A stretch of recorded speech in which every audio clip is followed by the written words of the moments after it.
What about Tai Tuivasa against Derrick Lewis? How excited are you about this heavyweight showdown? A fun one. Fun one. These guys are hilarious. I mean, I urge anyone that's watching who doesn't already follow them, go and give them a follow on social media.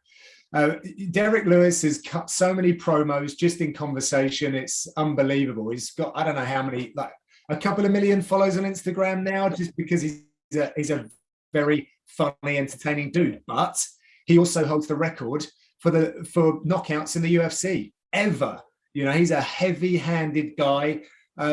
You look at him and he doesn't look like the most athletic guy. Sure, he looks intimidating, but it would be wrong to assume this guy isn't very well skilled. His striking that he's mastered under Crew Bob in Texas, they got his timing and precision down brilliantly. He's excellent at just exploding back to his feet when he needs to get out of those grappling exchanges. But for this one, Tai Tuivasa is not going to be wrestling him. He's not interested in that either. He's a guy, very spirited, absolute hoot to hang out with during fight week. He's known for his Tuivasa, which is the Australasian, or maybe just Australian. Daniel Ricciardo did it in F1, where they fill a shoe up with beer and then they neck it. I mean, it's a god awful thing to do if you're in my household. I don't think my wife would appreciate that too much, but we love it as fans. He sits on the edge of the octagon and downs a can of lager out someone's shoe, like it's someone in the crowd. It's just brilliant. He brings something fresh, but these guys, it's monster trucks, with these two, and I cannot see it going the distance. And it's a big one. Derrick Lewis was fighting for the interim heavyweight championship not too long ago. So this is right at the top of the tree.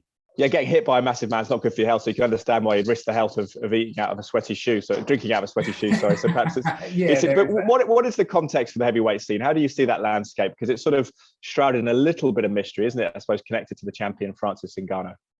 Yeah, we don't know until he works out what and where his future is. We don't really know, but the show must go on for everyone else. And all that they can do is compete and jostle for position to get up there to try and challenge and be the next challenger for the gold, or whoever might be in that number one contender spot. So we got a few guys coming through, of course. Tom Aspinall, the UK's Tom Aspinall, who will be headlining on March 19th. He's someone who's now looking to catapult himself into a similar conversation. Cyril Gane, the Frenchman, who had a failed bid against Francis Ngannou, incredible athlete who's got a win over Derrick Lewis. But maybe if Tai Tuivasa gets a win this weekend, then maybe he challenges Cyril, and then they wait and see what happens at the top. But the UFC, often things move quickly, as I've said before, so it's not long before things will shake out, and then we can see new contenders emerge and someone to go up against the baddest man on the planet.